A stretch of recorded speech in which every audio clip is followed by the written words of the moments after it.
अस्सलामुअलैकुम दोस्तों, मैं हूं साहिबज़ादा इमाद और आप देख रहे हैं एवरीथिंग उर्दू। दोस्तों, वीडियो शुरू करने से पहले आपसे गुजारिश है कि चैनल को सब्सक्राइब कर दें ताकि आपको हालात हाज़िरा और मालूमात से भरपूर वीडियोस मिलती रहें। दोस्तों, पाकिस्तान और श्रीलंका की क्रिकेट टीमों के दरमियान 3 वनडे और 3 T20 मैचेस की सीरीज़ पाकिस्तान के 2 बड़े शहरों में होगी, यानी कराची और लाहौर में। पाकिस्तान और श्रीलंका के दरमियान वनडे सीरीज़ कराची में खेली जाएगी, जबकि T20 सीरीज़ कज़ाफ़ी स्टेडियम लाहौर में खेली जाएगी। पहले हम वनडे सीरीज़ के मुतालिक बात कर लेते हैं।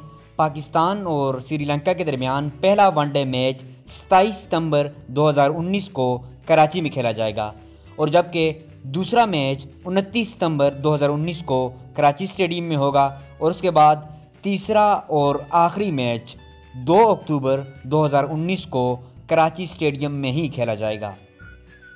और इसके बाद अगर हम T20 सीरीज़ के मुतालिक बात करें तो पाकिस्तान और श्रीलंका के दरमियान पहला T20 मैच 5 अक्टूबर 2019 को लाहौर में खेला जाएगा, और उसके बाद दूसरा T20 मैच 7 अक्टूबर 2019 को लाहौर में ही खेला जाएगा, और उसके बाद तीसरा और आखिरी मैच 9 अक्टूबर को खेला जाएगा।